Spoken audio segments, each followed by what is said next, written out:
back to Sprague Homestead on another Mailbag Monday. So this week's questions are interesting. They're kind of all over the map, so we'll kind of go through these.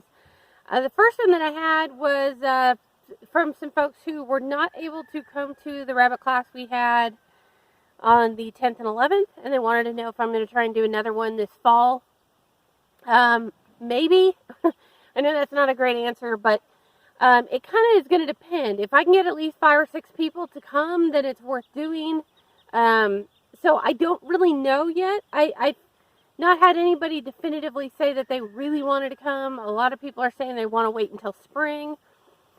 I will say, if you're thinking you're going to do rabbits this next year, I really would take the class now and get ready and kind of have a better idea of what you're looking for come spring. The bad thing is the weather is starting to get kind of bad. So we actually had rain the day that we had class on the 10th, and then some high winds. So we were able to kind of set up in my mudroom. I do have some inside spaces where we can, or I guess we did it in the sunroom. We can do them inside, especially with only 5 or 6 people. It's not a big deal. We were lucky that the rain kind of had settled down by the afternoon. Even though it was a little windy, we were able to do the butchering demonstration outside without too much fanfare. So, can we? Yes. Do we have a date for it? No. And if we're going to do one, we probably need to hustle. We're already getting down into the low 20s at night. So especially if you're thinking you might want to camp, it's getting a wee bit chilly. But like I said, it kind of depends. If you're serious about wanting to come, you need to probably send me a message or an email like soon, like in the next couple of weeks, and we can talk about it and see if I can put together a class. But as of right now, we have nothing else planned. All right, so Terry, who I would suspect is probably a new viewer, asked, what state are we in? We are in Oregon, barely.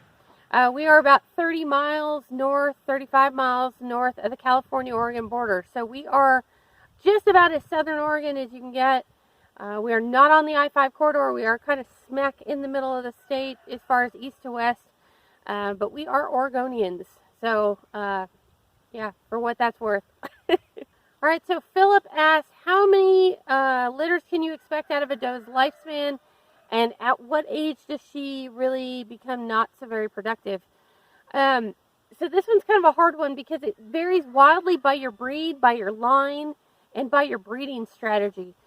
So for us, our Americans usually will go 7 to 8 litters. Remember, we're not breeding these guys until they're like 10 months old. So usually we get a full, I go 3 to 4 litters a year. So we usually get a full 2 years of productivity out of them. And then we start to see litter sizes die off a little bit.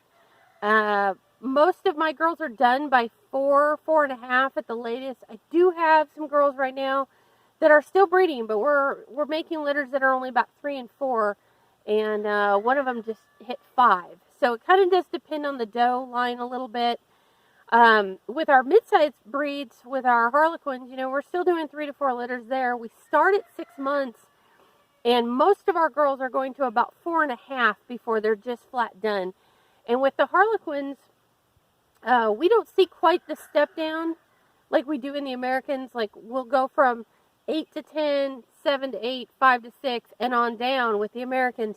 It seems to be with our Harlequins that we go litters of 7 to 8 or, 9 even, pretty consistently, because that's a good size litter for a Harley. Pretty consistently, and then all of a sudden we'll get like a litter of 3, 4, and a 1, 2, and done.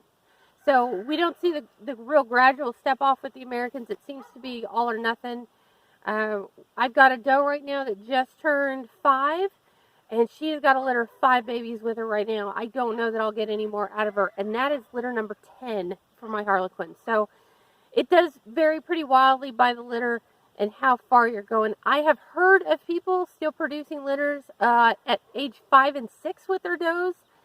But again, it depends on how many litters you've had with them and just what your overall breeding philosophy has been. So if you follow us on Instagram or Facebook, you probably saw our post this week about our giant 16-pound Cornish cross.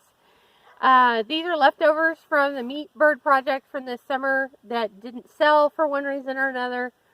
And we've just been busy and not butchered them. So Yeah, we've got 16 pounders left that are butchering out at, 12, 13 pounds right now. If anybody is looking for basically a small turkey, let us know. Because we'll be having to get these done in the next couple weeks.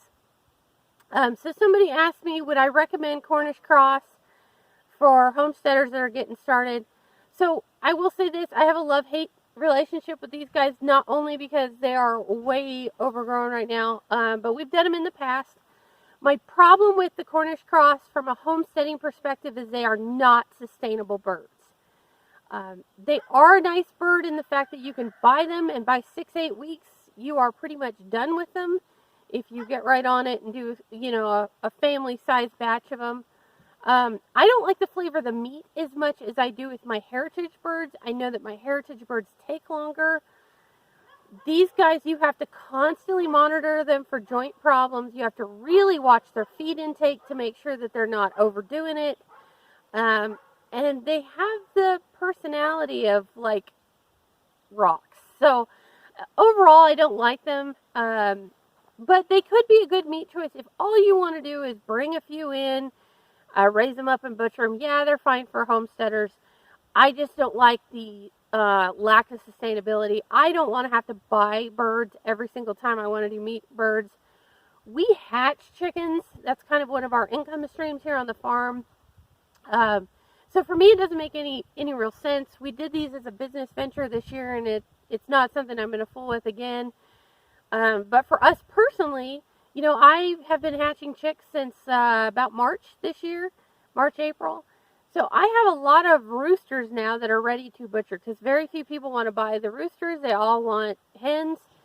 So we're going to end up putting a lot of roosters in freezer camp anyway. They're at a good age. They're 4 and 5 and 6 months old, so they're not tough. To me, that's more sustainable, but I realize not everybody has an incubator, wants to do the whole hatching brooding process. So Cornish cross for newbies, yeah, they'd be all right. I'm not crazy about them, but, they have their place on the homestead. All right, so my other question, or one of my other questions was 3 different people in the last week who have asked me about bucks, rabbit bucks spraying.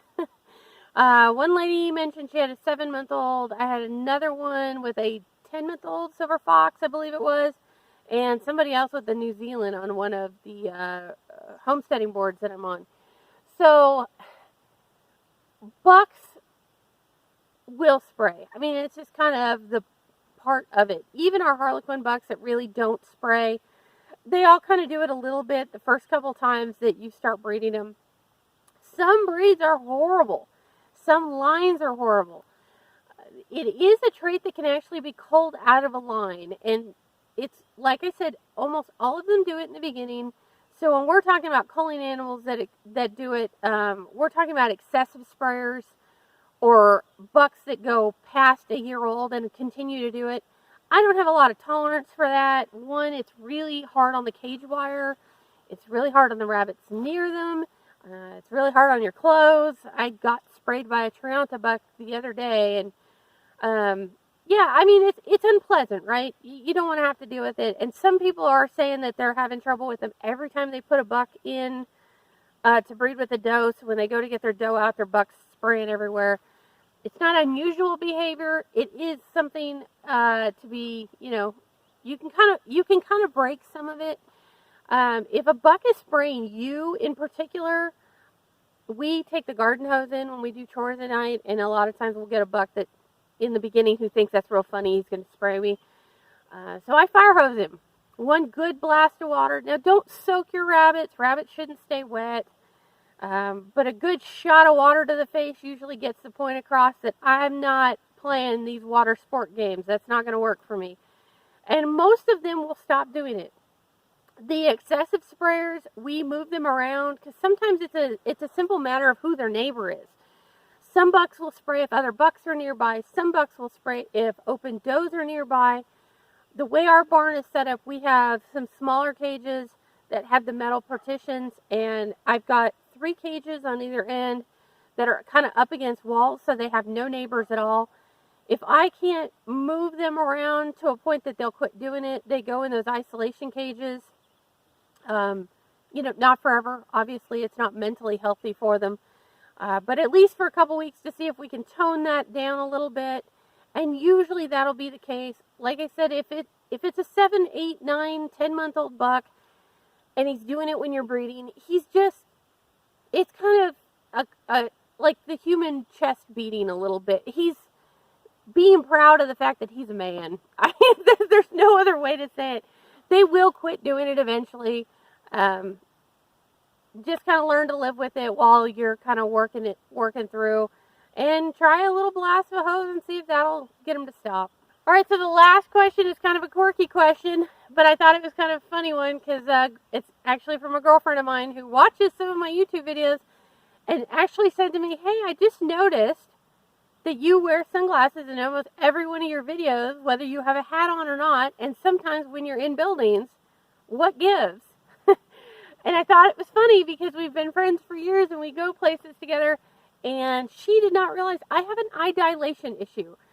So I have to be extremely careful in sunlight, even, sunlight into a building. If I'm getting too much light, my eyes are quirky and they don't always dilate the way that they should, so it causes retinal pain and causes migraines. So if you've ever wondered why I'm always in sunglasses, there you go. It's an eye issue. I try not to wear them when I can because, it's probably a little weird when I'm in buildings, but that's it. It's an eye dilation issue, so no great mystery there. I'm not rocking black eyes behind my sunglasses or anything, although that's happened too. I am a little accident prone, so that is it for your Mailbag Monday here at Sprague Homestead. If you have questions, leave them down in the comments. Send me a message on Facebook, email, Instagram, whatever. I get them all over the place. And I will try to feature a few of them here anyway. But that is it for today. I'm going to get to work. The sun is shining. It's a beautiful fall day. Happy homesteading.